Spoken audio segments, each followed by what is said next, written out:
A very good morning to you, sir, and good afternoon to the rest of the participants. Greetings from the Bhopal School of Social Sciences. And how are you, sir? I'm pretty good, and very good morning to everyone and also the participants. I think it's afternoon there. Yes, it's I hope afternoon you here all- in India, sir. And thank you so much, sir, for consenting to conduct this workshop. We are grateful to you. And just probably we can wait 2-3 minutes more.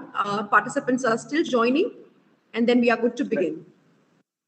Sure, no problem. All right, thank you, sir.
I think we are good to start.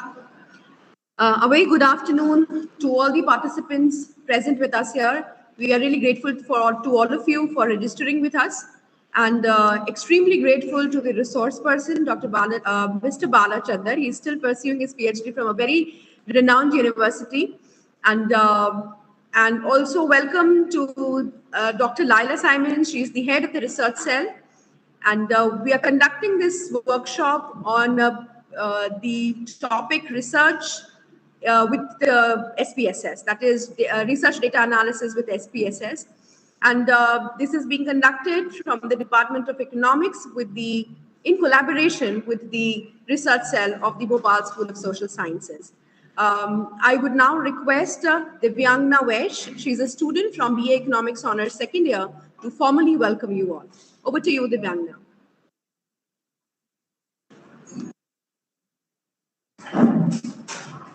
Thanks a lot, ma'am. A very good afternoon to one and all present here. I take immense pleasure in welcoming you all in this two-day international workshop on research data analysis through SPSS, organized by Department of Economics in collaboration with the research cell of the Bhopal School of Social Sciences. We have had an overwhelming participation of 800 plus participants, including 22 states from India and 14 countries. The scope of the workshop includes introduction to SPSS, data coding and entry, learning statistics through SPSS, and finally, testing hypotheses in SPSS. Without much further ado, I would like to introduce Mr. Balachandra K, our esteemed resource person for the workshop. Mr. Balachandra K is working in the Technical University of Munich, Germany, as a lecturer in marketing and simultaneously doing his PhD under the guidance of Professor Dr. Christoph Ungemark.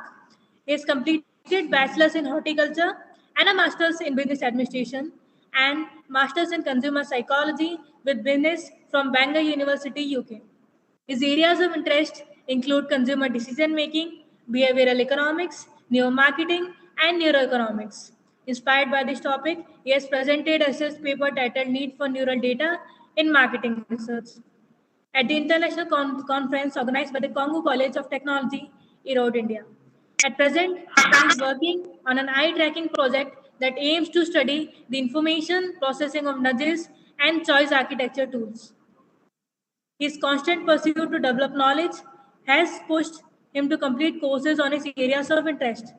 Whilst doing his master's in UK, he has worked with Embryonics as a social media intern and worked on a live project with Pixel Inspiration UK. Additionally, he has completed a summer certification program on entrepreneurship, digital innovation, and luxury with European Business School, Paris, France. His master's thesis with Bangor University explored understanding the influence of shopping list usage in shoppers' navigation and buying behavior. He has obtained a statement of accomplishment for the social psychology course from Wesleyan University, USA. He has also worked with DCKAP Technologies as HR executive and ECS Corporation as talent acquisition specialist. We are very grateful to you, sir, for consenting to conduct this workshop. The participants are requested to follow the general etiquettes while attending the workshop. Over to you, sir. Okay, so thank you very much, Divyanga, for the beautiful introduction. And also I thank Professor Shyamala for giving me an opportunity to talk with you all today on the data analysis part with SPSS. And before I begin, I would like to check whether I have enough permissions to share the screen. That will really help me a lot.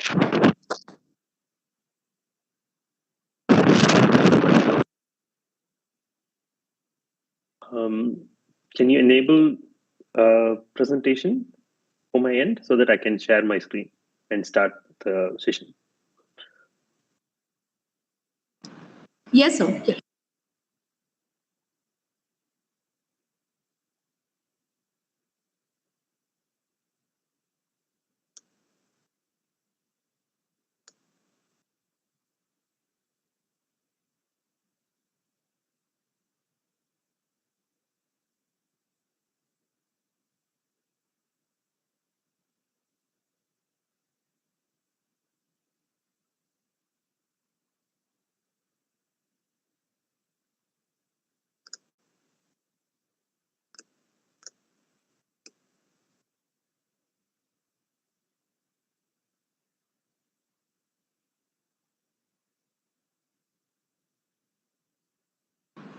It's done, sir.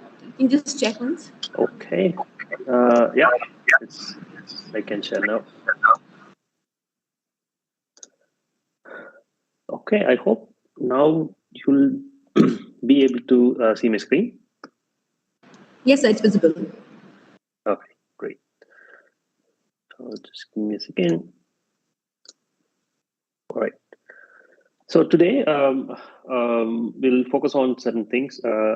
Basically, the day one starts with looking at data analysis fundamentals, and then I'll introduce you to the SPSS platform. Okay.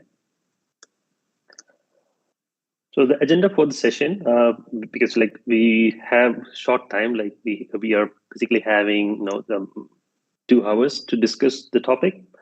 So what I'll do is I'll focus on certain terminologies that are required to understand data analysis, because they are also there in SPSS environment. And later, it'll be more of a demonstration kind of session where I'll focus on familiarizing. I'll showcase different techniques that you can apply in SPSS, especially how to load data, how to code data variables, and how you can generate graphs, and then other things. Though the session is, it will be very basic in terms of introducing you to different basic requirements, to run SPSS. I'll ensure that you understand each and every aspect that I teach today. If you have any questions, feel free to interrupt me and then ask the question. Okay, so I'll start with different levels of measurement. So in terms of, we collect data for research, and the data that you collect can come from come in different forms. But in general, when it comes to research, we normally categorize the data into 4 types. Give me a second. One is called as nominal, ordinal, interval, and ratio. So why I focus on this? Because I could have just started with SPSS and then could have bombarded with you with a lot of screen share on SPSS tool and went ahead. However, when you load SPSS, you'll also see these kind of levels of measurement within the SPSS window.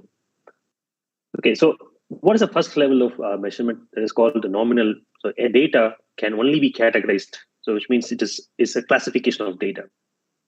For example, say city is a categorical data where you can basically say it's Bhopal or Mumbai, or you can say Chennai, but you cannot get any more meaning out of it. So if a data can only be categorized, that is called as nominal. And when you are able to categorize them and then rank them, and we will call that as ordinal data. Any Likert scale question is an ordinal data, but in general, so we, as a researcher, we'll also use the Likert scale questions. We treat them as interval data and use that for the analysis. Like we use that for hypothesis testing, right? But if you look at the other aspects, like if you look at language ability of a person can be classified as a beginner, intermediate, expert. Or in case of German learning, there are 6 categories. It's like A1, A2, B1, B2, and C1, C2. A1 is the beginner, and C2 is the highest level. So it's like he's an expert user of German. So there are ranks, which means A1 is the least rank, and C2 is the highest rank. And we call that as ordinal data. And also, the problem here is that you can just arrange the data, but you cannot really understand if there are anything in between. So what's the difference between C1 level person and C2 level person? Is there any kind of measure to say the difference exactly? And we cannot really pinpoint the exact difference between these 2 levels.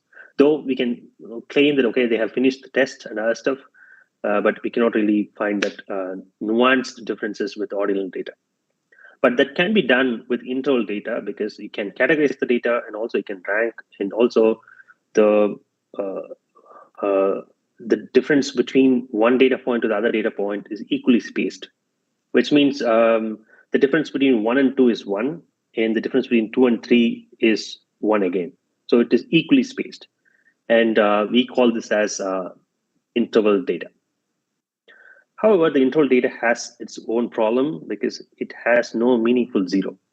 If there is a 0 point or a 0, it doesn't give any meaning. For example, say GRE scores, if you just attend the exam and you'll get a score, right? Probably like 320 or something, or no, 270 or something. Then after that, you move to the highest levels like 330. But if you got a score of 0, it doesn't give you any meaning when you attend GRE exam. And similarly, temperature in Fahrenheit and Celsius and doesn't have any meaningful 0, but the temperature in Kelvin has a meaningful 0, and that's why it is classified as a ratio data. Ratio data is the highest level of data where you can categorize them, rank them, and also it is evenly spaced and has a true meaningful 0. So height of 0 means that there is no height. Age of 0 is like not at born. And weight of 0 is like no weight. And temperature in Kelvin is like there is no temperature there. And next, what we can do with these kind of measurements, and because your data, descriptive statistics that you extract out of the data of these 4 levels of measurement dictates what you can do with that as well. For example, say the normal data where you can normally come out with a graph that has a frequency distribution, or you can just count them and tell them, okay, so this category of people are higher and the other people are lower. And the best estimate for that will be more. So who is higher or lower? But when it comes to ordinal data, what you can also do is like you can order them, that's possible. And then you can also take the median value of the data. But the most commonly used data is are interval and ratio. In interval, with interval data, you can do all these things because you can manipulate the data into different forms. You can also count them, and you can also take mean, median, mode, and also you can subtract and add values, but you cannot multiply and divide values, especially when it comes to interval data. However, that is possible when you're having ratio data. So the ratio data, as I mentioned to you earlier, has a true 0, but we can also multiply and divide values because it will give you some proper output. So which means there are more decimal values when it comes to ratio, which is not possible with the interval data. And what happens is that based on the different levels of measurement, the graph that you're going to produce and the descriptive statistics that you're going to produce will also vary. As I told you earlier, so for the normal data, you can also only do frequency and percentages. And the best suitable chart for the normal data is like a bar chart or a pie chart. However, if you just look at how people really work towards publication, and for publication, it is normally people normally go for a bar chart. Pie chart is not normally used by any journals. Hence, it is better not to use pie chart in your paper.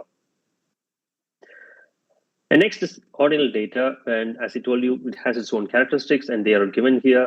And the best possible descriptive statistics are like frequencies, mean, median, sorry, not mean, so mode, median, and percentiles. And here, there's additional chart. You can go for a stem and leaf plot, which kind of tells you the kind of distribution, but it is not the best one, to be honest.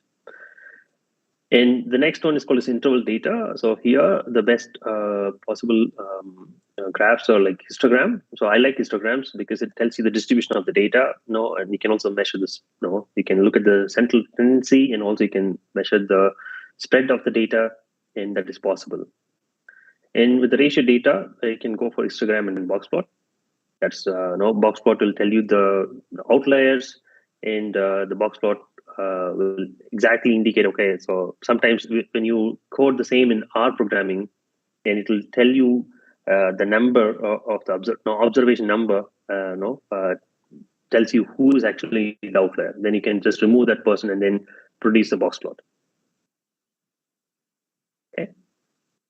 So this is a very basic introduction to the levels of measurement, and in general, a research scholar or a person who is looking at data should understand whether it is the data that they are handling is normal data or ordinal data or interval data and ratio data.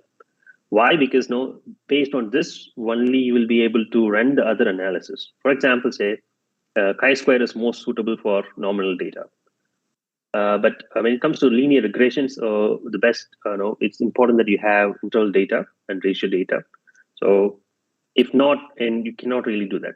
Imagine that you got a nominal response variable, especially like yes or no response, and then you have a lot of independent variables that are in continuous nature, and the response variable, the dependent variable, nature of the dependent variable dictates what kind of regression that you can do.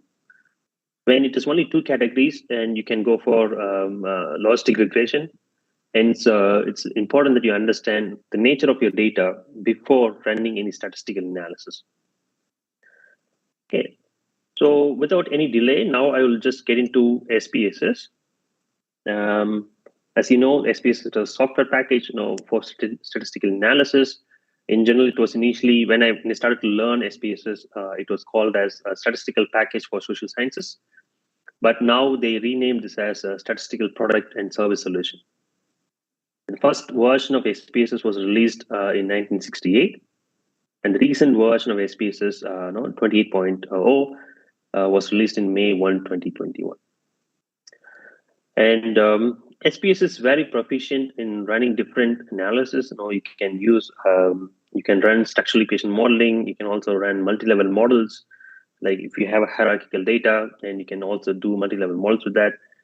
And also many different mediation moderation analysis is possible with SPSS. However, nowadays researchers are moving towards learning R or Python because they are open source and you don't have to pay, but for SPSS, you are supposed to pay and get the license. And also now SPSS is migrating towards not as a product, now as a service. So you get a license and everything is now going to run online. So your license will be verified as a service. So you can hold the license for a year and then you can skip using it later on. It's something like how Microsoft migrated from being a product to a software as a service. And SPSS initially was owned by SPSS Inc., but it is now owned by IBM. So it is officially called as IBM SPSS Statistics. And whenever you open SPSS, for example, say, let me show you that. Okay, so I hope you're able to see my screen. So let me just click it. Okay, so I'll close this one. Okay, sign out and quit. Say cancel.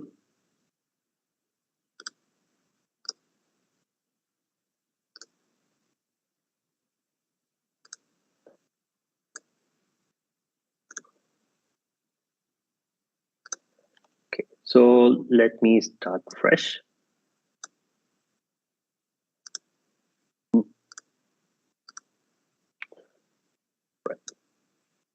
Okay, so let me roll back to the slide because it's not opening up. Right. So whenever you open up SPSS, and what happens is that you normally see a window, and that window will look like this. Okay. And now this version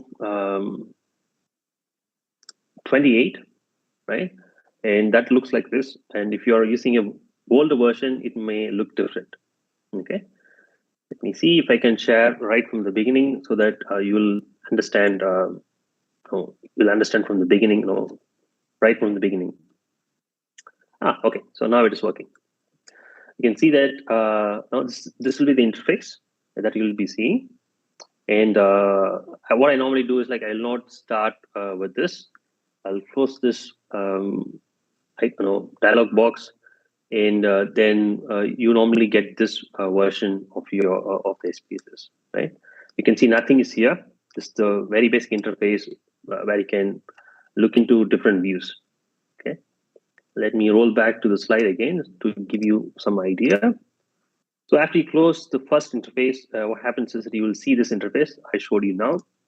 But the important part is the data and variable view here. Okay. So in the data and variable view, you will be able to access the data, and also you can see how the variables are described. Okay. Let's do that by ourselves, and so that we can understand how things work. Okay. Now, what I'm going to do, I'm going to show you the variable view. This is the variable view. You have name, type, width, and other stuff, but we'll understand this a bit later. And it's the data view where the data will be loaded, and each column will represent a variable, and each rows will represent a column. And this is also called as a tidy data.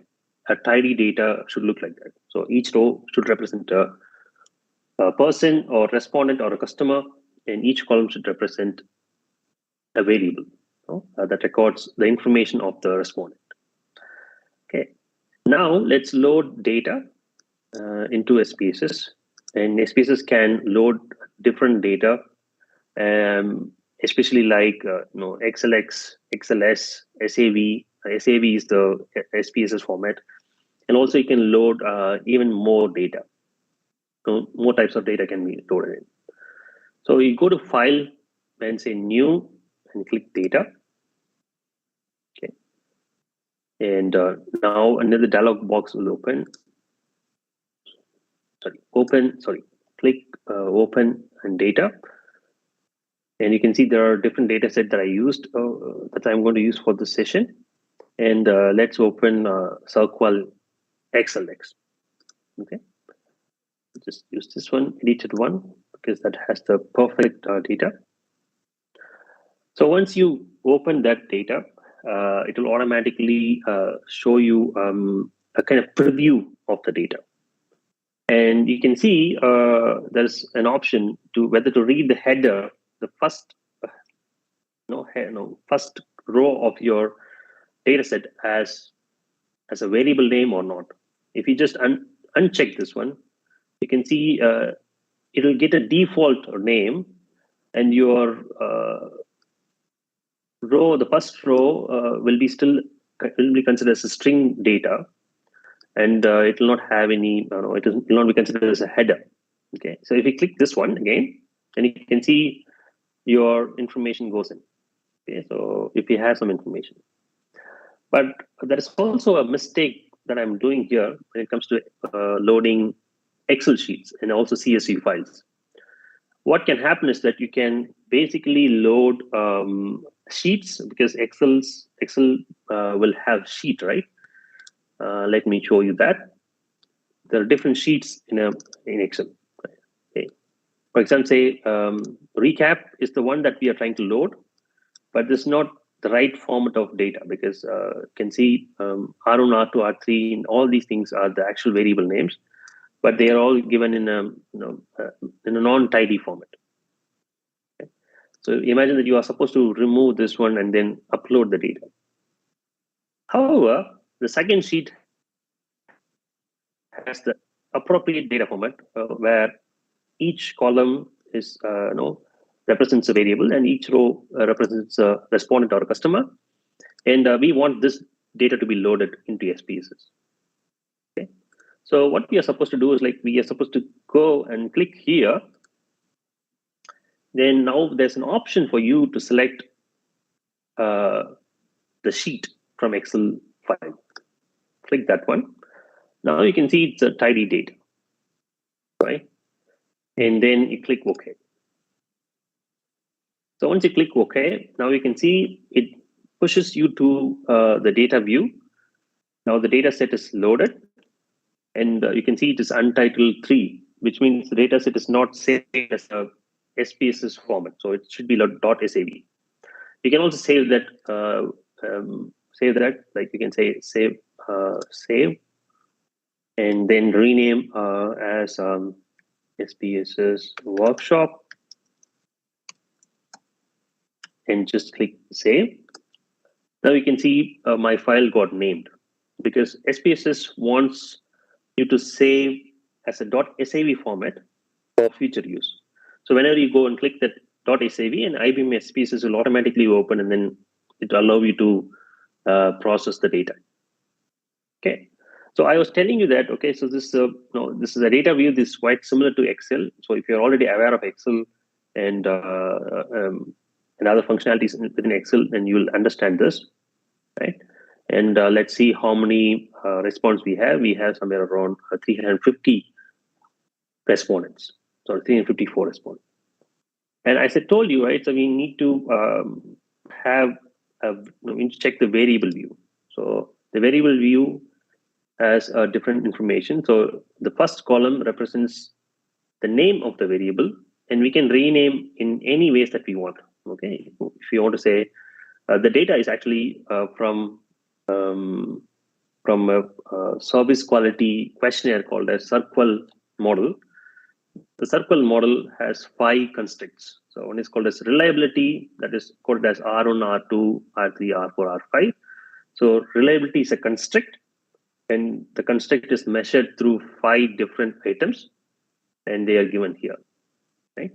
And the next one is accessibility, and the next one is tangibility. There's 4 items, and empathy, and the last one is called as responsiveness. Okay, and now we can see that they are all not added up. We can also manipulate the data later on. So I'll show you that later. And the problem with the naming is that imagine that I'm going to say R1 space item 1.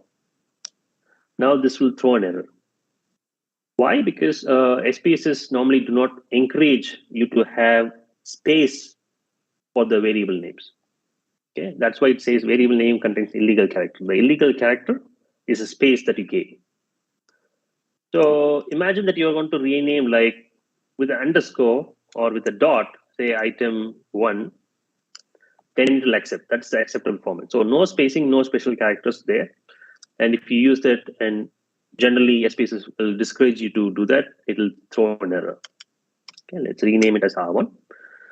And the next one indicates the type of the data. So whether it's a numerical data or not, you can see what are the different formats that SPSS normally use. It's a numerical data. In general, we don't use comma, dot, scientific notation, date.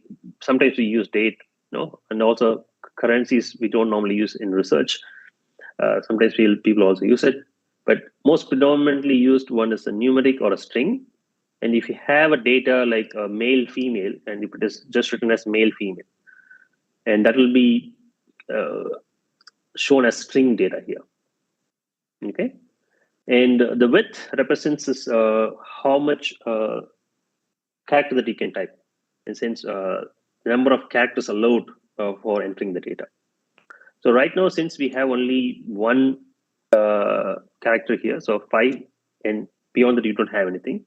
So if I type 5555, and that is like 3 characters, the width will be 3. However, in this case, we have only 2. So the most, I think the highest level that is accepted here is like 2, not more than that. But these things are normally denoted by SPSS. It's like dictated by SPSS itself. So it's not dictated by you, but you can dictate it here. Imagine that if you want the same numbers to be represented as string data, you can also dictate that here. And the decimal places, you can see it is given as 0, which means there's no decimal points. But if you want decimal points, like you want 5.00, then also inform that here. If you just increase by 2, enter. So why it says discourages you? Because the width is not there. Let's say increase the width to 6, and then give decimal places. Then it will accept. Okay. And for example, now you will be worrying, okay, I want the same width for all the other variables. You can just simply copy Control-C or Command-C in Mac and just select all the cells like how you do in Excel and paste it here. So once you paste it, the width of all the variables will get changed now. And also you can do the same for decimals. Okay, let's say,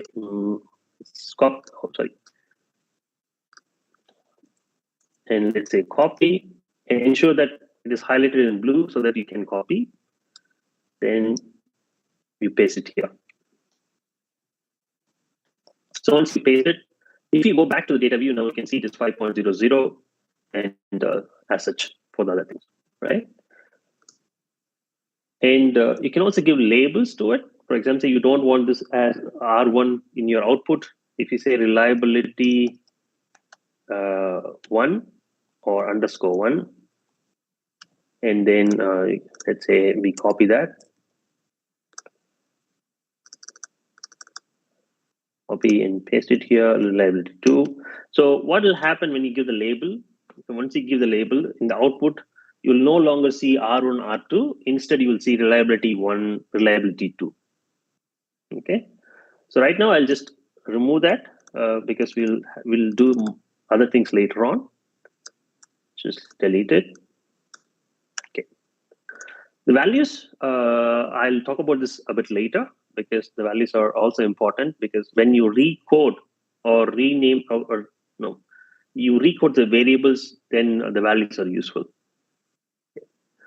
Okay, so imagine that you have a data set, but it has a lot of missing values. And if you have coded the missing values into certain information, and you can dictate it here. Okay, so because SPSS now has checked the system, and it checked for missing values, and it automatically said that there is no missing values in any of the columns or rows. So it entered there are no missing values. But in case, imagine that there are missing values, and you have coded that into certain number like 99 or 100, and you can just put this discrete missing values or discrete value here, say like 99, and you can enter that, and you can explain SPSS that. So whenever you see the number 99, and the number 99 represents a missing value. You can also give a range here, but we are not getting into this missing data analysis for this session.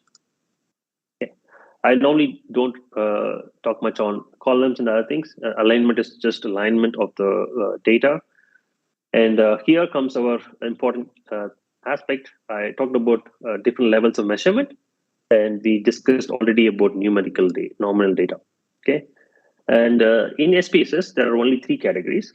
The scale data take care of the interval data as well as the ratio data. Now, I'll ask a small question. What kind of data do we see here? Is it numerical or nominal or ordinal? Let's see in the chat box. If I think chat box is not enabled, maybe someone can open the mic and then tell me the answer. So what's the question? No, what kind of data do we see here? Sir, it's ordinal. Scale. Well, yeah, it's scale data in SPSS, correct? But technically, it's ordinal data. I told you that the Likert scale is ordinal data. However, as I told you earlier, we don't normally dictate. No, we don't use Likert scale as ordinal data, and we use it as a interval data and then run models. So it is also accepted in the research world, and we can also go with that. Now we'll just call that a scale data in the SPSS language. But the right answer is for the question is ordinal data. Okay, so now let's just copy and then paste, because all of them are scale data. Okay, so Control C, Control V, or if in case if you're using a Mac, Control C and Command C and Command V. So now we have this very basic setup ready. So we have proper naming for the variables, and we have the proper type and also the proper measure. So now sometimes we'll wonder, we may need a composite information, like we need to have something like a mean of all these, one construct called reliability, which has the mean value of all these 5 different items. Okay, so we can do that by adding a new variable called reliability, but this reliability will be empty when you add this new variable. Okay, let's go and see here. So there's no value here. What we are going to do now, we are going to add the column 1, column 2, column 3, in column 4, column 5, and take a mean value. So it's like R1 plus R2 plus R3 plus R4 plus R5, and divide that by 5. So it gives you the mean value. And for the first column, it would be 5 again, because the mean value is 5.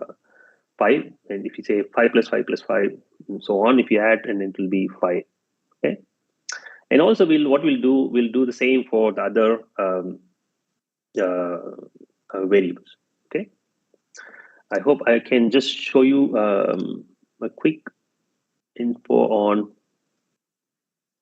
the scale that we are going to use. Okay, so we have reliability, responsiveness, assurance, empathy, and tangibles. It's also called as tangibility, and we'll code it as such in SPSS. Okay, let's go here. I hope you're able to see SPSS window. Not this one, sorry. All right, let's go. So for this, so what you're supposed to do, so what we are trying to do here is like we are manipulating the data, or like we are computing a new variable out of the existing variables. And technically it is called as data wrangling. So you wrangle the data and you make the data, you change the format of the data, or it's like you change the value of the data based on the ID that you had. And this is always permitted if it is done correctly. Okay, so we are just taking the mean, and then we are going to add that into one area, one constraint called as reliability. Okay, so other one is assurance. I'll also type that one, and then tangibles. Let's keep it as tangibles. Empathy is the 4th variable, and responsiveness is the 5th variable. Okay, so they are by default. You can see they are all assigned as numeric, and the scale is not on because it's not entered into the system. Now let's data wrangle. For that, you need to go to transform, okay, and say compute variable. And for that, and so you click the compute variable, you'll always see this target variable. So target variable is the name that you're going to give to the new variable. But we have entered those things already. Okay. So what I can do, let's say, what I can do is like you can just delete all these stuff. Oh, sorry for that. To delete any information, you can just go here, right click, and say clear. And also, right click and clear. So once you do that, you can do for all the variables. I told you how to add information, but what I'm trying to do now is like I'm just clearing the information. Okay, but why I'm clearing this? Because I want to add that through the transform function, okay, saying compute variable. So reliability. And here, as I told you earlier, so R1, R2, R3, R4, and R5. These 5 variables will be added, and then we'll take the mean value of it. Okay, so press this one. Say they're all, SPSS is known for its user friendliness. So you can see all of them are here. And I open a bracket and double click R1. So when I double click, it will automatically go in. When I select, I can also do the other way around, like this. So select a variable and put this one. But simply we can just click and then go. That will be easier. Oops. Okay. So now we need a division and 5. So there are 5 variables. So we add them and then we divide them by 5. So technically, in your statistical way, if you have n number of values and you take all these n values and add them together and divide by the n, and that's what we are trying to do here. So let's click. Okay, so now you can see a new variable is created. Initially, I entered by hand, but right now it is like entered through data wrangling. So click transform, and then click compute variable, and then do it. Okay. So let's do similarly for the other things. Let's say assurance. It's not tough. Don't worry. It's going to be easy, and anyone can do it. And let's do it for assurance. Okay. It's a mistake, and make sure that there are no mistakes in your expression. And if there are, and you can also type that if you are finding, okay, it's tough to click, and I will normally type, and it's even more easier sometimes. I'll just go for that. And compute variable, I'm doing that again. Now I'm going to do for tangibles. So remove these expressions, or you can also do one more thing. Just go here, say T1, just delete this T2, T3, and T4, right? So we have only 4 of it. Just say okay. Now you have tangibles as well. And 2 more to go in empathy, and we have 5. Hence, I'll just add E5 here, but make sure that you also change all the other information here, like E1, E2, E3, E4. So one thing that you should understand is that, okay, how we name the items. Okay, imagine that if you have a question, right? And when you're entering, you say question number 1, and it has male and female information. But if you do not name the variable properly, and it is tough for you to decode the meaning out of it. Hence, it is important that you name the variable appropriately. So what we have done here is like we have E1, E2, E3, E4, so it represents empathy. So I'm able to easily pick the variables and then add that into the computation process. If not, it will be very difficult. So this is done. Let's go for it again. So empathy is also added in. And we have the last one, that's be sure that you don't make a mistake while making the computation. And E5. All right. Yes. Okay. Now this is done. So what we had done, what we learned so far is that we got introduced ourselves to SPSS. So we know how to load the data. And we know what's the data view window, what's the variable view window. And now we also know the meaning for the variables. And also what are the different types of variables available in SPSS which can be used and worked. And also we know how to change the measure of each variable, right? And initially we were not aware that how these variables can be created. So you know how to create variables and also how to add data into it, right?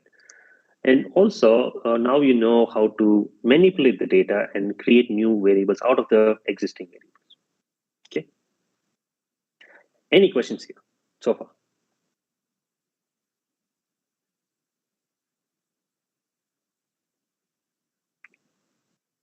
Okay.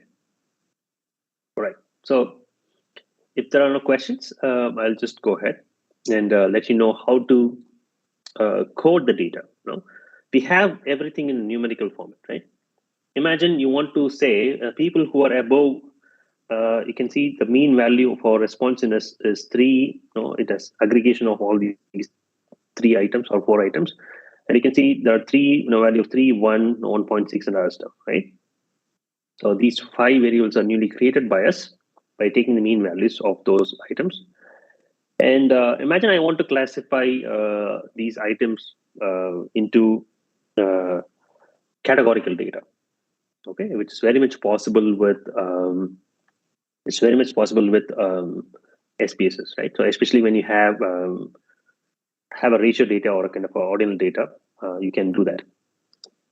Sorry about that, right? Now I want to create a new variable, and for that I cannot use compute variable because I'm coding the numerical data to a categorical data. So I can say either high or low. And for that, I need to go to transform. That's the toolbar there. And click recode into different variable. They're not in the same variable, but in a different variable. Right. Now this is a bit complicated, right? So I recommend you to follow through properly. Okay, I'm going to take reliability. So that's the input variable. Right? Now you can see nothing is activated. So it's not. I cannot really do anything with this. So I need to click this one, reliability. I need to give a name to it. So reliability cat. Okay, and then now you can say click change here. So once you click change, so now a new variable will be added called reliability cat. However, we are yet to declare, what's the range, who will get high score, who will get low. So we are going to just put people into high, low values. We are categorizing them. And for that, you need to click old and new values. And then you give the range here. So from 1 until 2.5. So that's the range I'm giving here. You can also give, for example, say you want to say 1 as 5, and then you can also change from 1 to 5. Imagine that you have a reverse coding. Sometimes people do that in research. So they will get a negative response, but they will change that as a positive response for the analysis purpose. And they can do that in similar fashion. So 1 will be turned as 5, and you can turn like 2 as 4, and similar format can be done. But in this case, what we are trying to do is like we are trying to create a category. Hence, I'll just give a range here. Okay, and also the value will be 1. I'll tell you how this 1 can be coded as a categorical data later on. Okay, so any person who is falling between 1 and 2.5, they'll be called as a new value 1. We say add, okay, and also we can say it's a string variable. Okay, so string means it's going to be a character. So it's going to be a categorical data. And any person who is going to fall between 2.51 and then 5.00, or you can 5, and 5, that is better. And they'll be called as 2, and I'll add them as well. So now you have 2 categories. So any person who's going to score 1.5 to 2.5 on reliability, they'll get a value of 1. And anyone who's going to get a score of like 2.5, 1 till 5 will get a score of, get a category of 2. And then press continue. Okay, and then say OK. Now you can see it's a string data. It is added. And if you go to data view, you can see it is 2, 2, 2, 2, 2. And you can, why it is 2? Because everybody is more than 5. That's why. And it's a reliability category here. Okay. Now we want, as I told you, right? So we want to declare them as 1 means low and 2 means high. And for that, you should click here, values. You add value, and value of 1, the label is low, and the value of 2 is high. Okay. So now it is not visible in the system, but whenever you produce output, and you will be able to see it. Okay.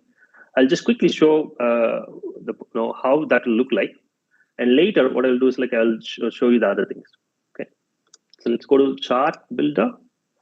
We are building a chart with the data that we created. So reliability cat, and we are going to just go for a bar chart. Okay, I'll also show you how to build a bar chart later on.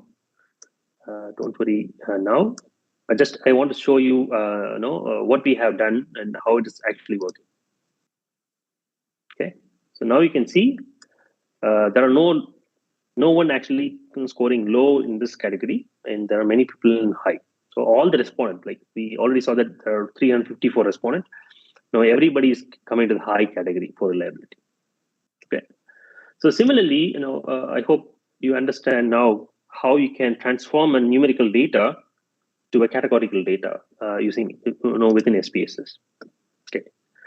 Now, since reliability does not really inform us much really well, so what I'll do is like I'll go to a data which has a lot of variation. So, for example, say empathy or responsiveness. That has a lot of variation. It has like 4, 5. It also has the average value. I think that will go beyond 2.5, and we can do that. Okay. Now you might be wondering, okay, so should I really go to transform again and then do everything? You don't have to do that. Okay. So what you can do is, like, you can see there's a small icon here.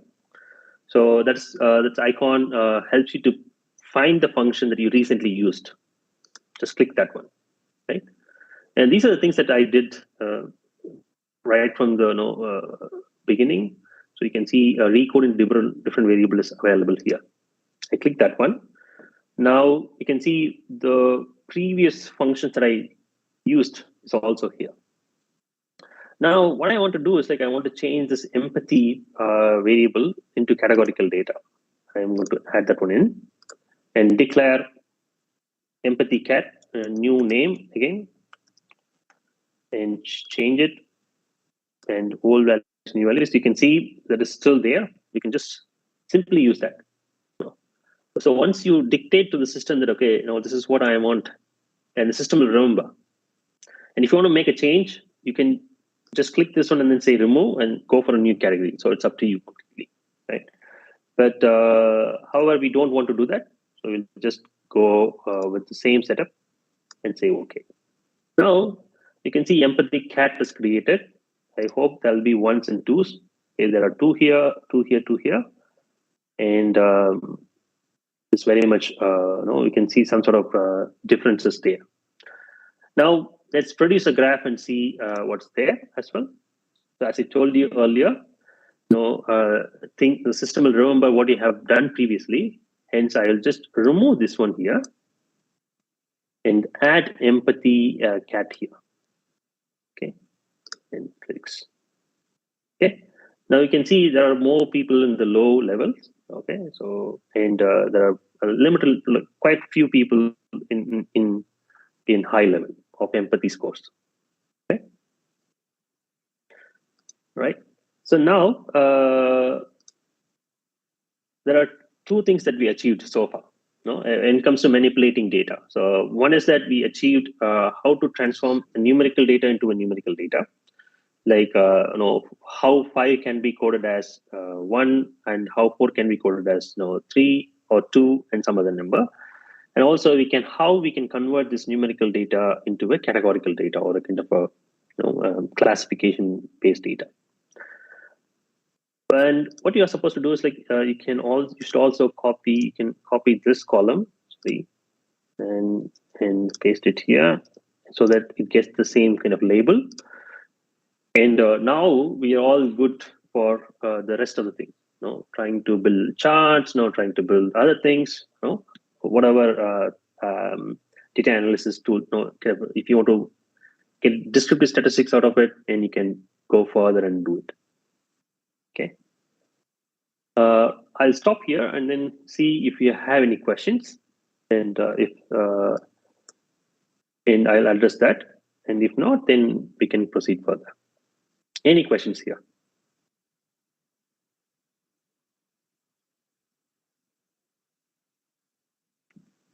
From anyone? Let me see. I think you also have the YouTube one.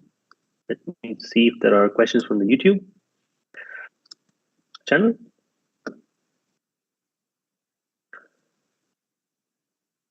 Okay, so there are no questions from. Yes, any questions here?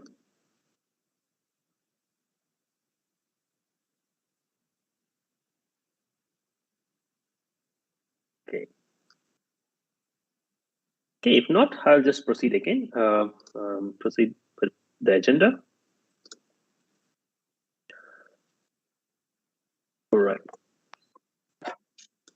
Sir? Yes. Yes, sir. Since we know the nature of the data is ordinal, then, sir, why are we assigning it as a scale? Okay. For research purpose, especially like if you want to build regression model with this, and we have to tell that as a scale data. No, it's better fit over there. And always like a scale can also. Yes. Would it be affecting of results, sir? Results. Sorry, I think your voice is breaking, so I could not really understand. Sir, would it be affecting our research results? Okay, so whatever changes that you're making here in the interface, that may not really affect your results much. Okay, so you can go and build regression models with that, and that won't be a problem. The only here, what we are trying to do is like, imagine that you are allowing the system to do the analysis on itself. Then these kind of declarations will definitely help you a lot, right? When it comes to ordinal data, you can only compare ranks and then perform that, right? You can do some rank correlation as well. When it is interval data, you don't normally perform rank correlation. You'll do the proper Pearson correlation, right? And for that, if the system clearly understands, okay, it's a normal data or ordinal data or scale data, and it performs it appropriately. And however, SPSS is also intelligent. It understands, okay, it's a numerical data. I'll just go for Pearson correlation. And also, you have your own, you can also dictate it on your own. You can basically say, okay, so what kind of correlation that you want. Okay, so I'll just give me a second because I'm getting a call from my colleague, and I'll take a couple of minutes break and be back online. I hope that won't be a problem. Yes, sir. Please go ahead.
Okay, I'm sorry for this interruption. I hope you're able to hear me, just for a confirmation.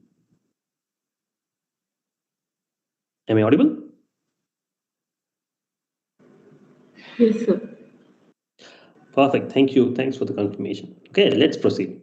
So I'll also go back to the slide and see what is missing. Okay, so this is the main window. So next level. Okay, loading data. We covered that, so we know how to create new variables.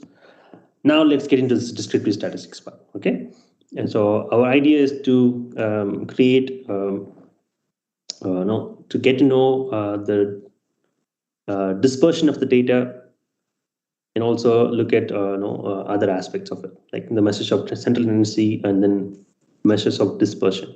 Okay. Excuse me, sir. Yes, please. Can we understand transform function? Transform. Sure, I can do that again. Right. Okay, go to transform, right? So there are two functions that I used here. So one is called as compute variable. The compute variable will help you to create new variables. Okay. And based on certain mathematical computations, like we can add, divide, or do anything here, multiply and other stuff. Okay. And so imagine, for example, so what I did here is like I added four items, five items. And these 5 items in a scale on the questionnaire that represents a construct called as empathy. Okay, and that empathy is created. Give me a second. This empathy is created by adding these 5 variables and then divide that by 5 so that it gives you the mean value, right? So hence, the idea is that if you want to create any mathematical based computations and create a variable using that mathematical computation, then you can use a compute variable function, okay, within SPSS. And next is that you can recode variables into the same variable, which means imagine there is a item. Imagine R1 is here, okay? And you take R1 and you want to change from one value to other value. So you want to give 5 as 1, you're kind of reverse coding it, right? 4 as 2, say add, and 3 will go as 3. No, it will not do any, you don't have to do anything there, and you can say 5 as 1. So, okay. Oh, so this is going to be done, right? So you don't have to worry much. So 5 will be coded as 1, and so 1 should be coded as 5. I'm sorry about that. Okay. So what we do now is that it's R1, but it's an item that needs to be reverse coded. Okay. When we normally recode, imagine that you normally ask a negative question and then transfer that as a positive one. Okay. Example would be, and how unlikely are you willing to donate 10 rupees to a beggar? Okay. So this is not positively worded, right? So it's unlikely. If you have used likely, and if the other questions are also in the same connotation, like in the positive way, then you will just leave it like that.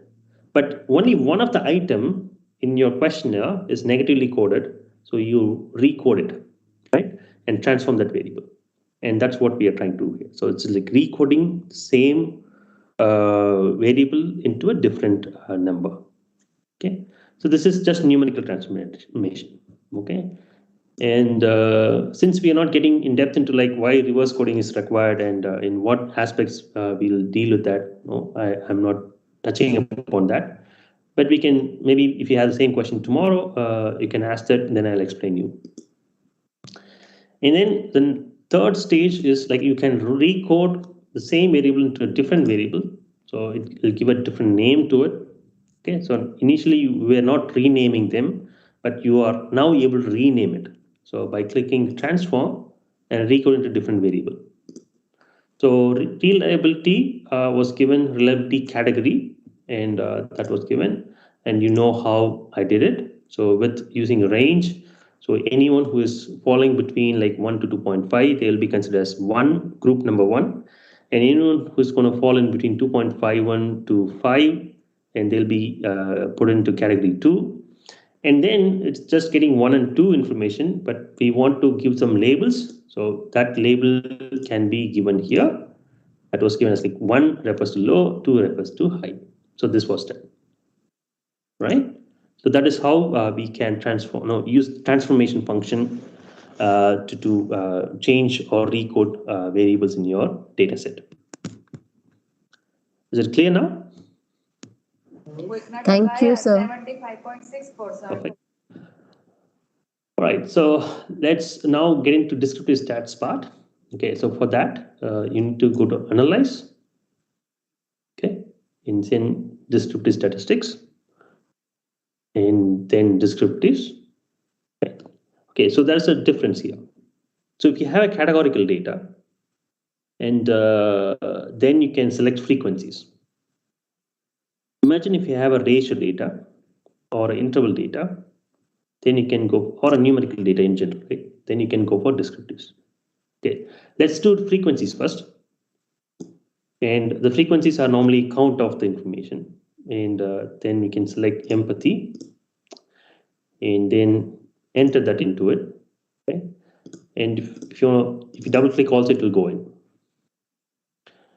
Then you can also see if you want APA style tables, you can also create that. That is possible. So imagine that you're writing for some psych papers, psych journal, psychological journal. Then you can also click this one and enable it. Say statistics. And you can see there are different measures. So there are central tendency, dispersion, skewness, and kurtosis. Right? And we don't want any for this particular thing because we are just creating a frequency bar chart. Now you can see if you want a chart, you can also select that. Now I normally like the frequency bar charts. So I click that one and press continue. And you can see display frequency tables. And that's the only possible thing that we can do with this categorical data. And then I press OK. So once I press it, I get an information. Like the total number of respondents are 354. So out of that, people who are falling the low category is 324. The high category is 30. And the same is expressed in percentage. Okay, so 91% of the people fall into the low category and 8.5% of the people fall into the high category. And we already know how to create a bar chart, right? So we can do that here. Now, we know how to extract count information or frequency information. But the similar thing can also be done for numerical data. Okay, and what we can do, we can go to analyze and say descriptives. And let's say take reliability for that. Or you can also imagine that you want to select more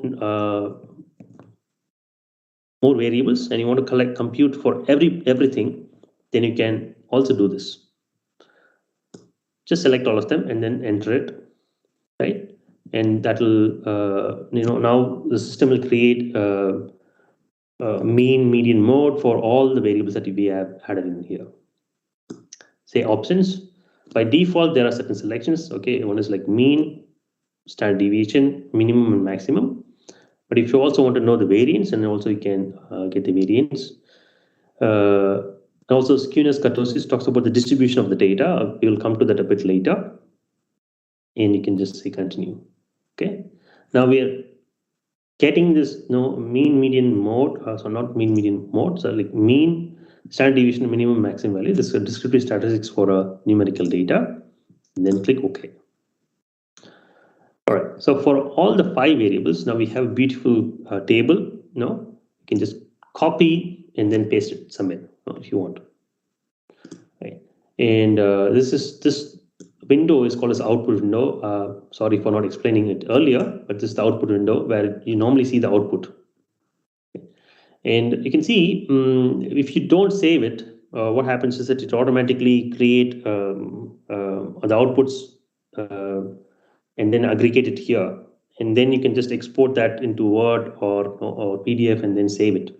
You can just click save button and then you can also export it here and then use it in the way that you want for that, for your writing purpose. Okay, so what you can see here is like the minimum value is 2.6 for reliability and the maximum is 5.2 or 5.00.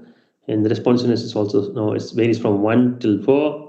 And the mean value is like 1.48, which is quite same. Probably we made a mistake here when we compute empathy and responsiveness. That's why we see the same values. Hence, it's please ensure that you add the right kind of information for the variables. Don't make the mistake that I made here. Okay, so that is how we can produce some descriptive statistics. So it's also given here in the slide. I also sent the slide to Professor Shyamala, and she can. I hope she will be able to send the slides to you as well. So even if I'm not there, then you can also do this on your own later on. Okay. Right. So sometimes what happens is that we want to split the data. We get the descriptive statistics. However, we want this descriptive statistics on groups. Okay, so we don't want to see on one specific in a cumulative fashion, but we want to see that as a we want to see that based on certain groups. Imagine there are male, female, and then we want to see their mean spending behavior, or male, female, their main time spent on mobile phones or something. Then if you want to do that, you cannot really filter the data again and again and then do it. Instead, you can run that through the groups, but ensure that you deactivate that later on. Okay, I'll show you how that works. And however, once you enable these groups, if you want to run models and you don't want to have the group information later on, you should deactivate it. Okay, let's go for it now. For that, what you're supposed to do is you're supposed to go and click data. It's a new information that we're using here. It's not transform. We used transform already. We used analysis, and then graphs. But now we are getting the data. Okay, in data, you can see there's an option called a split file. Okay, and you click split file, and you will normally get a small window like this. And you click compare groups. Now, by default, none of the data is grouped. But if you want to group it, then you can also click compare groups. Say empathy, because it has a lot of variation. So I will just add that. And also, then you say OK. Right. Now run descriptive statistics. Okay, let's do the same. Okay, now you see the difference in the output, right? So you can see there's an empathy category, either low or high, and the mean values within this category. Right. So people who score low, you can see that the minimum value that they get for reliability, the mean value for the reliability is 4.66.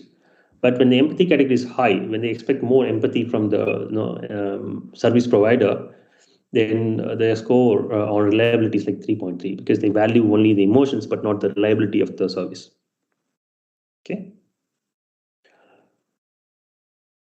So now we are done with this. So if I perform any analysis right from now, okay, so let's say do more descriptive statistics on one item like this, and then just remove all the other items.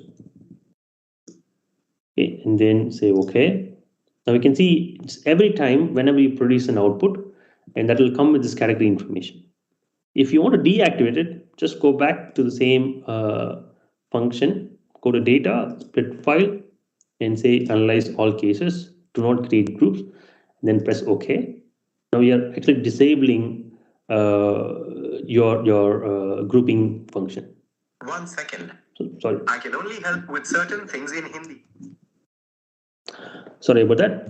And now if you click analyze and then say descriptors, then let's do this for a few variables and say OK. Now you can see that the grouping information is gone. Okay. So whenever you use grouping information, exercise caution because it will stay intact. Once you group the data, then you also should come back and then deactivate that. Okay. So now let's go back and then start the next one. So we'll look into creating graphs especially. Sorry. Okay.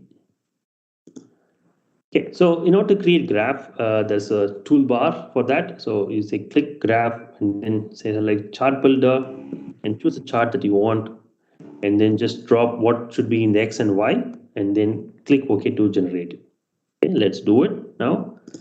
You have the data here. Initially, we built a bar chart.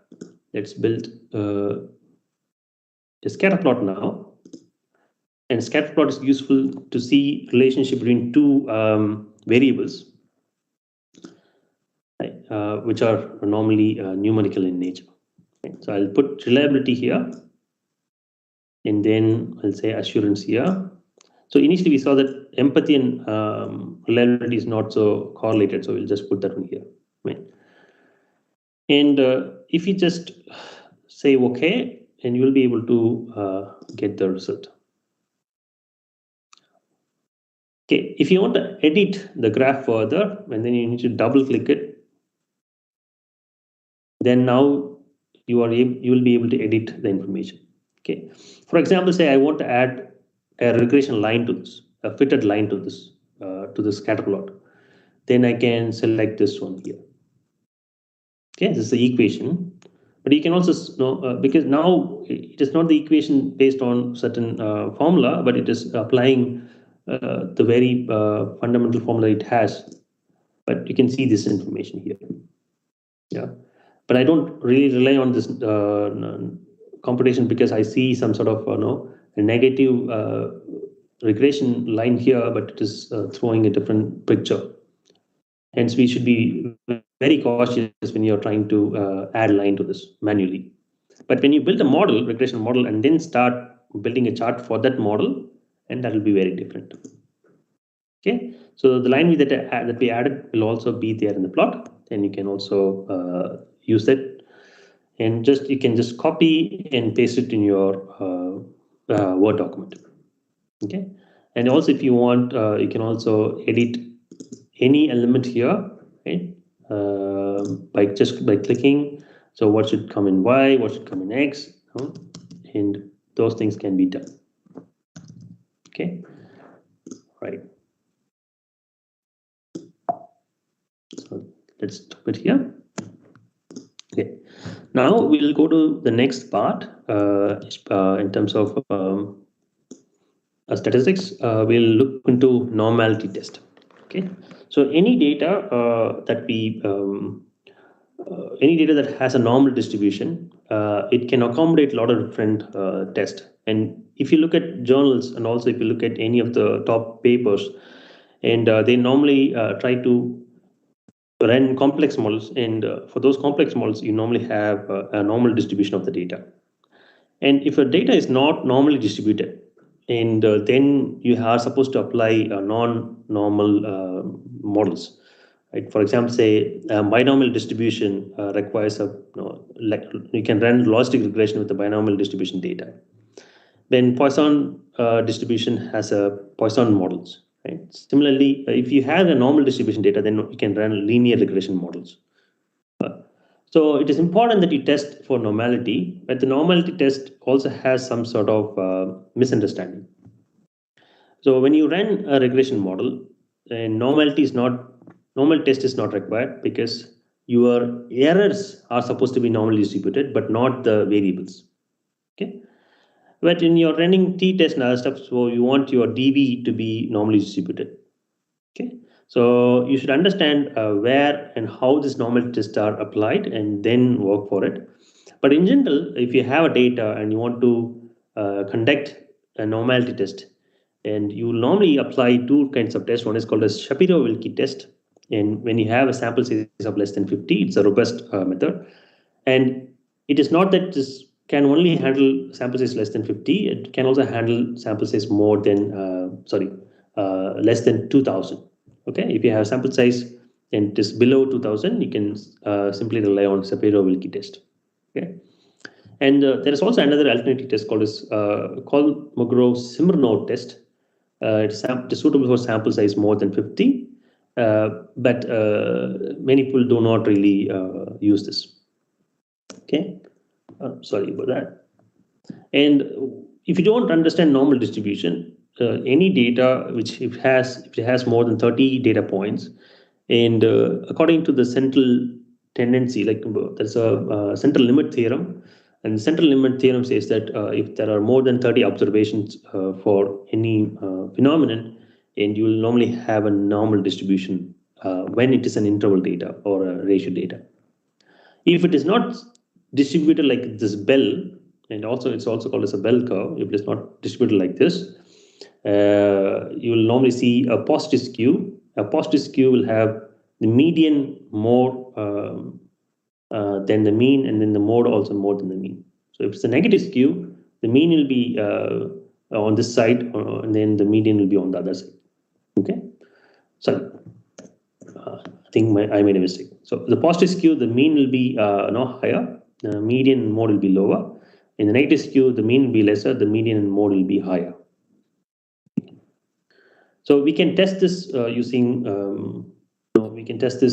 your SPSS we can run these two tests and find whether data is normally distributed. If you want to test normality of certain variables, then you can click on Analyze in SPSS and then select Descriptors and select Explore. Let's do that. Select Analyze, okay, and then Descriptive, then go to Explore. And don't worry much about the other things here. So what we do is like we'll take all these 5 variables, put that one here in the dependent list.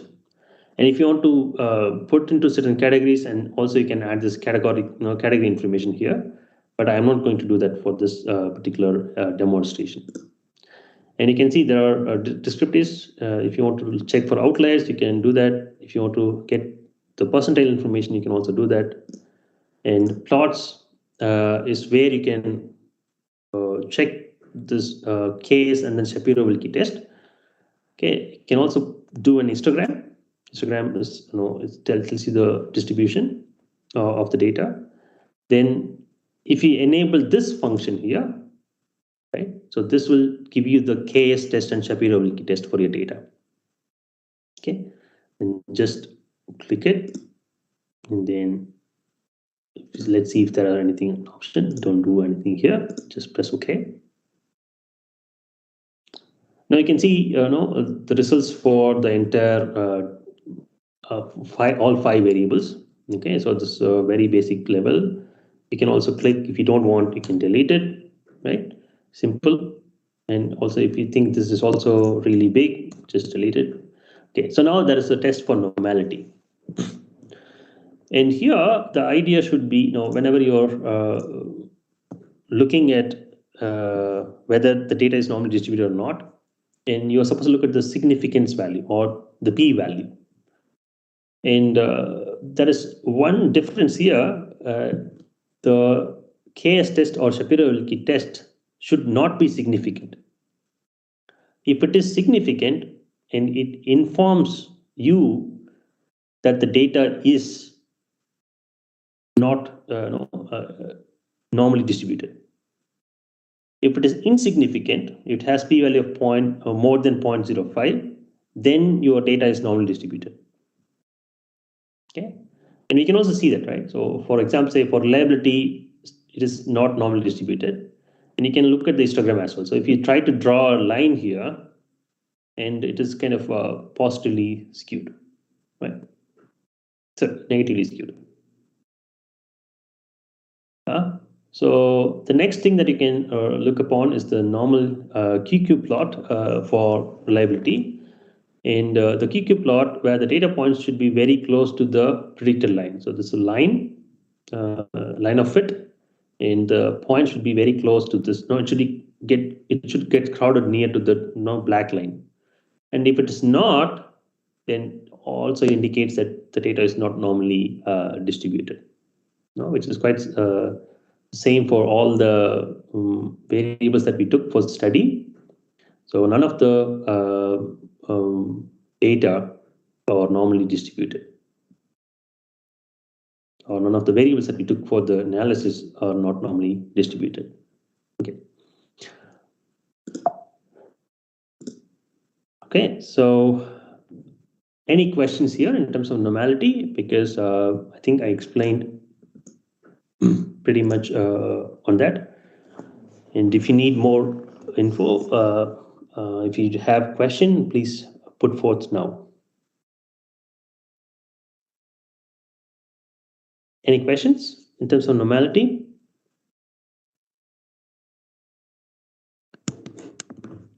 Okay, so if not, let's go ahead. And we'll now move on to the area of reliability and validity test. Okay, so you collect data with certain purpose. Okay, and also you frame questionnaire with certain purpose. You want to measure certain aspects.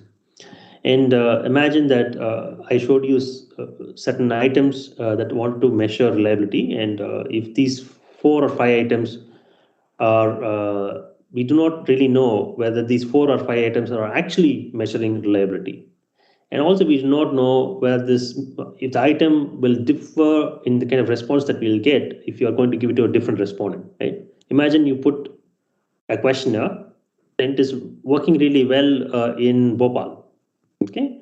But if you give the same questionnaire to people in Tamil Nadu or in Kerala, and if you get a different response, and it is not a reliable instrument, right? So reliability and validity, we normally do it for questionnaires that we frame and we test it. And also we can also do the same for any data points, right? If most of your data points are not having a lot of huge variance, then they are more reliable. So it should be very close to the mean. And we have some certain scenarios listed here. So here you can see the first chart, and imagine the dot that we are having is that, okay, so somebody's going to shoot at this dot. So we want if he's a good shooter, and they'll try to crowd here, right? So that's the idea, right? But now you can see the data points are like, he's trying to shoot here all the time. So, or it's like he's not trying, he's actually shooting here. So he's a reliable person. You can rely on his shooting ability, but he's not a valid guy because he's not shooting the target, right? The target that I refer here is the mean value. So you should get very close to the mean, right? All the time. Or whenever you're trying to, get the response, and it should measure what you are intent to measure. If it is not measuring, then it is also not reliable. And you can see, now he was given the same set of bullets, and he is shooting at this target, and he is trying to shoot. He's not going beyond the target and shooting here or here, but he's shooting within the target. Hence, he is valid, but he is not a reliable shooter because he is not getting near to the target in any case. And now he is even more spread, but in one area. Hence, he is not reliable, also not valid. He is not very close to the target, and also not hitting the bullets only on the target. He is also going out. Also, it is very sparsely distributed. It's not distributed all across the board. But if a person is shooting near to the target and also getting very closer to the target, and if all the bullets are getting closer near to it, then he is a reliable and a valid person. Okay, which is the same that we are trying to do with your questionnaires, right? So we try to shoot a lot of questions to people, and the question should measure what we intend to measure. If it is not measuring, then it is not valid or reliable. Okay, and we can also test these things using SPSS. I will show that a bit later, but let's try to understand reliability and validity. Okay, so what is reliability? It tells to the extent whether the results that you produce once. Imagine that you say men's are spending more online compared to females, or than females.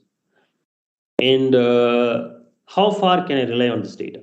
Right? Imagine if I go to run the same study in the US and I get a different result saying that, okay, women are spending more than males.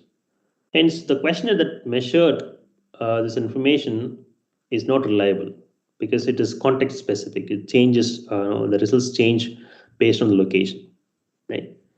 And imagine if you want to test for the validity of it, right? If it does not measure the actual DV.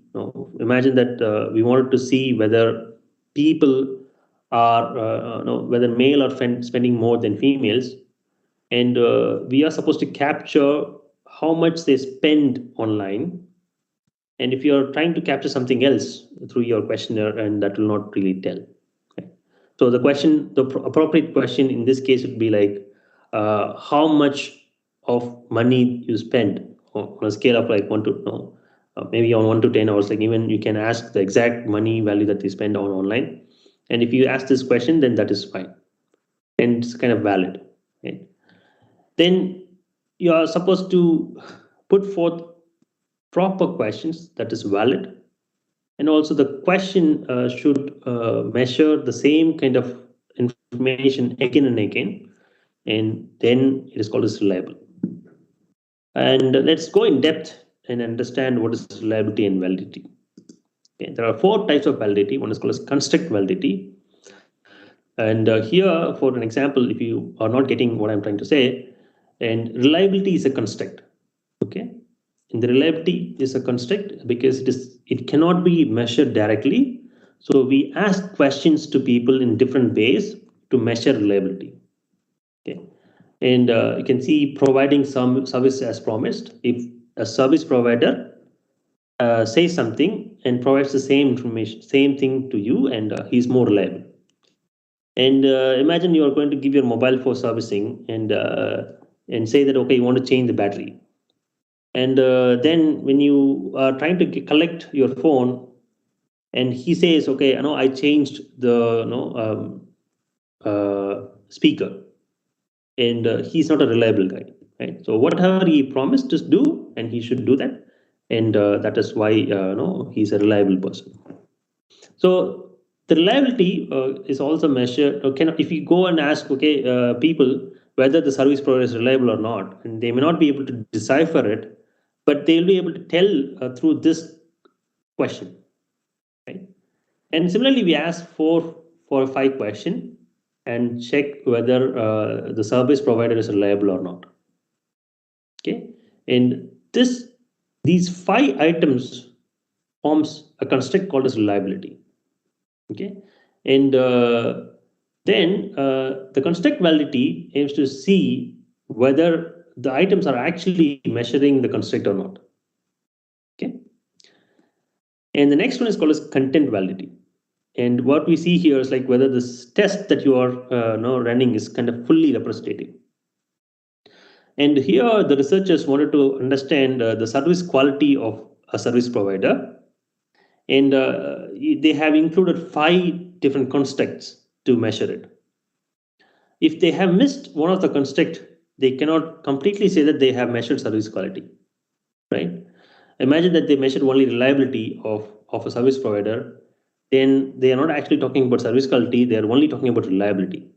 So the content validity is like you must always make a full representation of what you're trying to measure.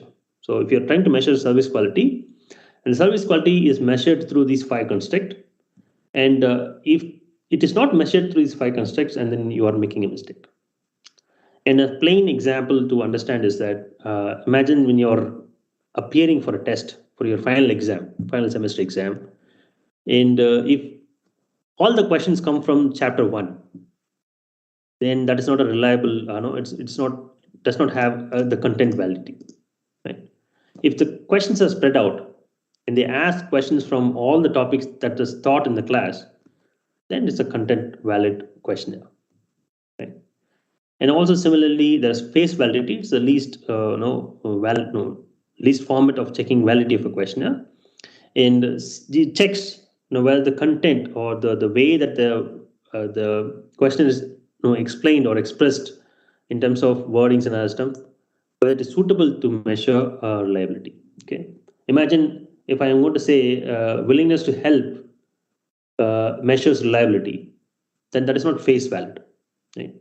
So willingness to help comes as a responsiveness, right? So whether a person is responding to your question or not, right? If you go to the service provider and then say I want to service my mobile phone, and he appears to not listen to you, right? And he says, okay, no, I think I cannot do it, right? Or it's like not responding to you properly, then that will not called as reliability, right? So that will only come under the hood of responsiveness, and that is called as face validity.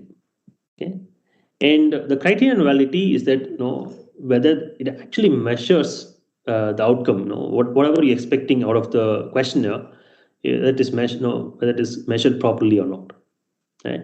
And this criterion validity can be statistically evaluated as well. Okay, for example, say let's go to the next slide. And for that, what we do is normally we run correlations. Okay?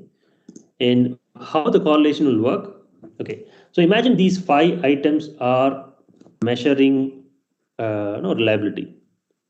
What it's supposed to have? It's supposed to have a characteristics of gelling together, right? So this gelling together or going together can be measured with correlation. Okay, they are supposed to be correlated each other, and in a negatively or positive way, but it should be correlated. And if it is correlated appropriately and significantly correlated, then we can say, okay, it has achieved the criterion of validity. So what we intend to measure is measured. Let's go for it, and we do that in SPSS now. So we know R1, R2, R3, R4, R5 are measuring reliability. And what we are expecting out of this criterion of validity is that these 5 items are supposed to be correlated to each other. Okay. Let's say if you want to measure it, you go to analyze, right? And you go to correlate and say bivariate and select these 5 items. Okay.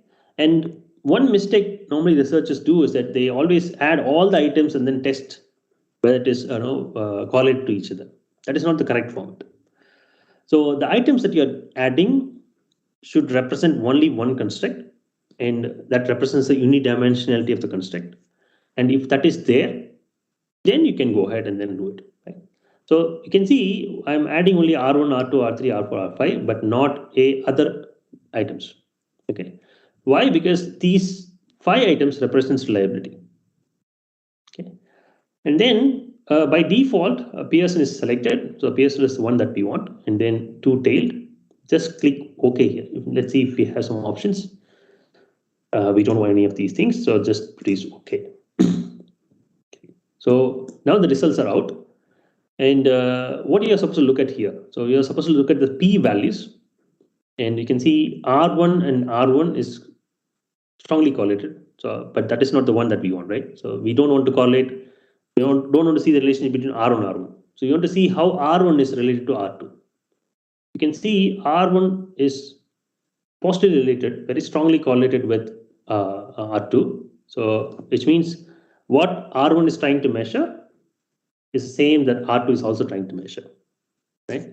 And you can also see the other things as well. So all the other things are positively correlated with R1. So you can see it's a cross correlation matrix. So you just have to see one half of the matrix. We just only look at the bottom matrix or the top matrix. That is enough, right? Diagonally. And you can see, in any case, most of the cases, R2 with R4 or R3 with R4, everything is positively correlated, and also they are all significant. So how I'm saying it is significant, you can see the P values here, the significance value here. It is less than 0.05. Okay. And hence, what we can say is that the items that measures reliability are more valid. It measures only reliability, nothing beyond that. Right. So we can also see a speculation here and understand now how this can go wrong. Right. So when you add other things. So for that, you just click here, Bayes correlation. And so what I'm going to do, I'm not going to do these 3. What I'm going to do is I'm just going to mess up the analysis. Just put A1, A2 here. This is not the right way, right? So you're supposed to only add the items that measures the appropriate construct. But I am just trying to demonstrate, how how researchers can do it wrongly, right? Do it. Still, you can see, there are proper correlations. They are all significant. But one thing that we can understand is that all these questions are trying to measure the service quality of a person, right? Hence, we can expect this also be significant and then positively correlated. However, this is not the correct approach when you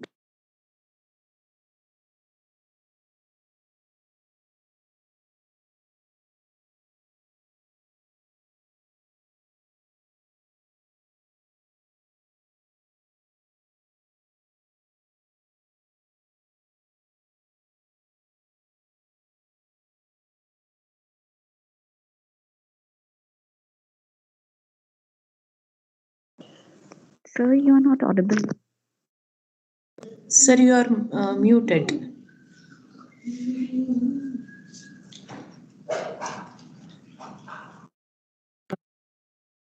now. Fine, sir, fine. Okay, so I hope I got muted when I started reliability, right? so I'll go with reliability then. So reliability, it can be tested in 3 ways. One is called as retest reliability. So what we do is, like, imagine I give the questionnaire to a respondent and then I ask him to reply today. And then I'll invite him after like 5 days or 10 days later. Then I also give the same questionnaire and then ask him to respond. So the way that he responded the first day should be quite similar in the 10th day as well. Even if I ask him after like, after a year or something, that should be similar. There are no major changes in terms of like the economy, right? Then it should be similar. Then you can say, okay, the instrument or the question that you used is reliable. The next thing is that if next way that you can test is like called as inter-rater reliability test, where imagine a professor goes and asks question, give the question to the students and then they respond, and they respond in a different way. And a student from the same class goes and give the questionnaire to them, and then if the responses are similar, it's reliable. If the responses vary based on the person who administered the test, then it is really bad. Okay, so it's not a reliable instrument. And then it's called as internal consistency, right? And imagine that I just take piece of my half of, or like one half of my questionnaire and then test it, and then split these questionnaire into two parts and try to see how far they are consistently measuring the information.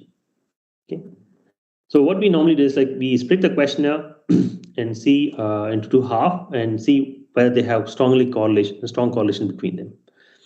But instead of checking the correlation, what we normally do is like we test the reliability using the Cronbach alpha value.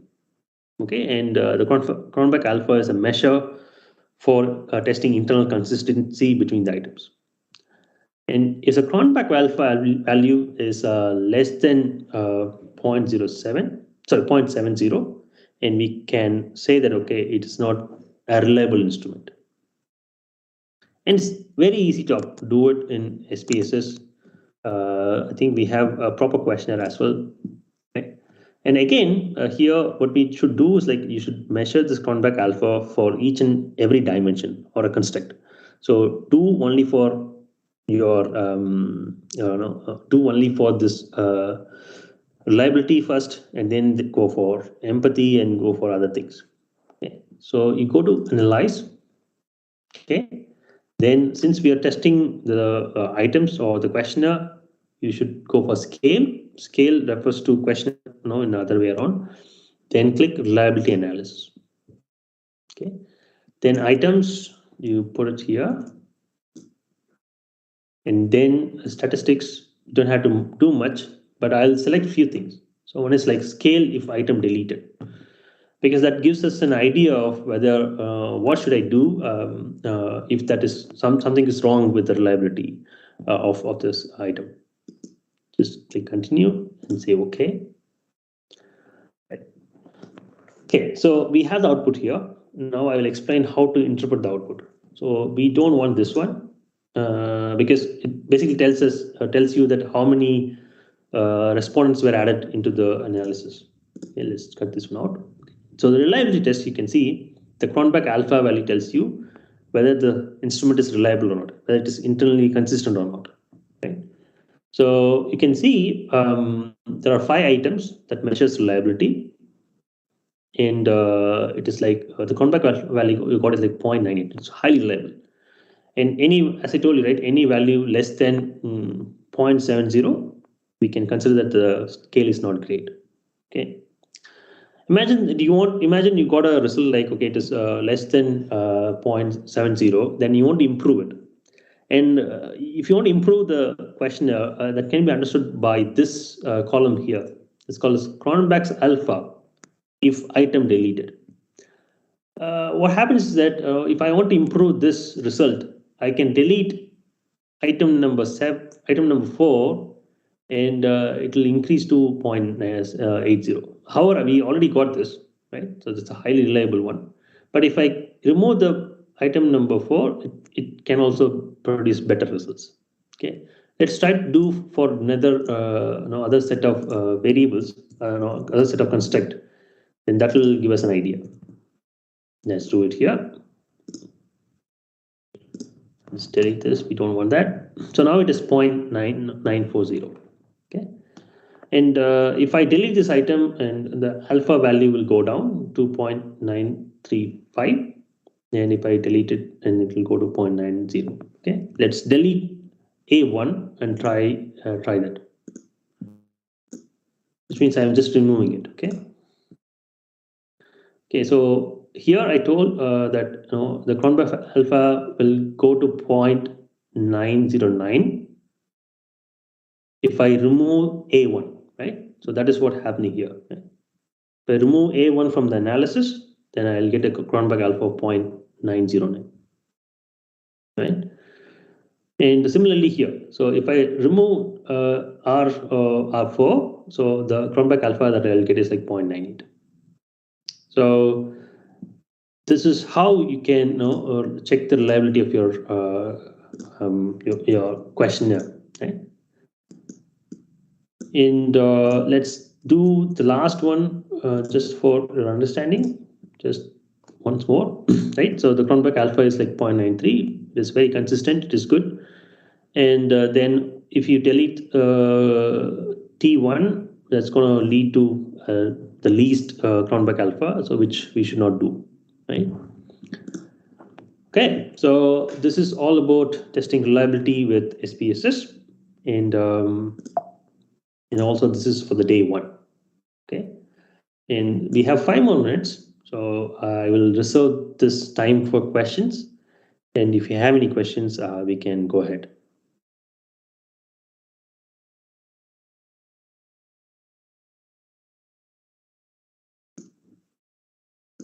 Stop it here.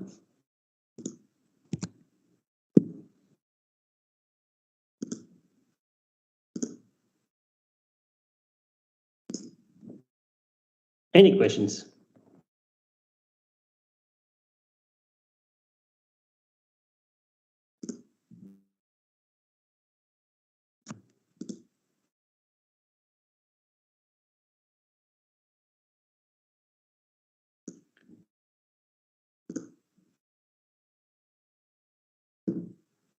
Any questions from the audience regarding the topic that we discussed today?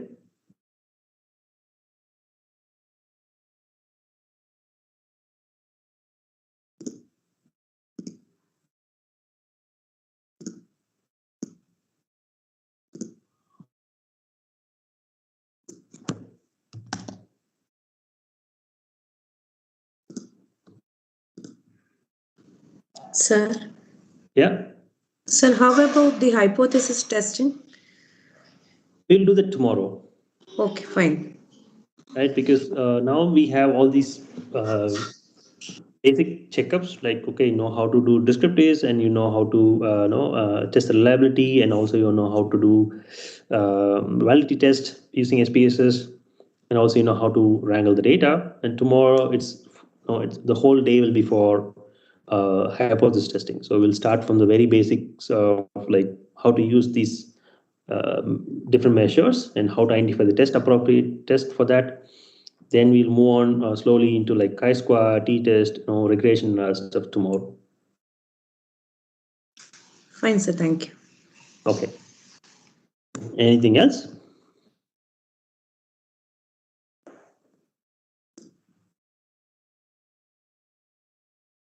Okay, all right. So what I'll do is like I'll send the data set and also I hope you can download SPSS online and it's you will get a student. I think you will get a 30 days license, and you can use SPSS. Get the slides from your professor, and also get the data set from the professor, and then just try on your own.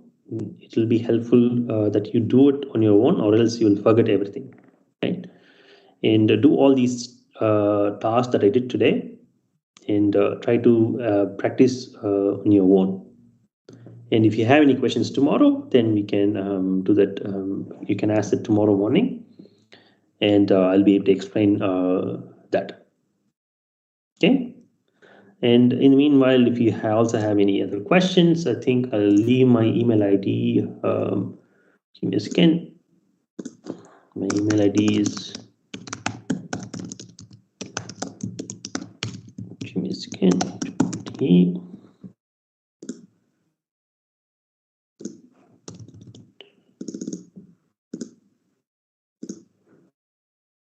Okay, it's 25.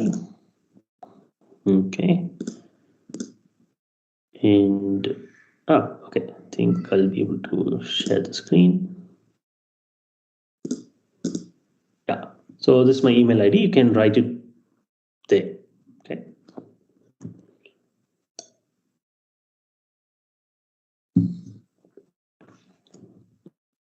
Okay. I would like to thank Sir for providing us with such an informative webinar and taking out his precious time from his busy schedule for us. Thank you all and see you tomorrow at 11 a.m. Okay, thank you very much and have a nice day.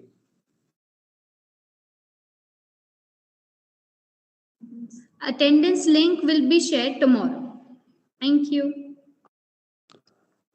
Okay, thanks. Bye-bye. Bye, everyone. Okay, thank you so much, sir. Thanks a lot. Thank you, sir.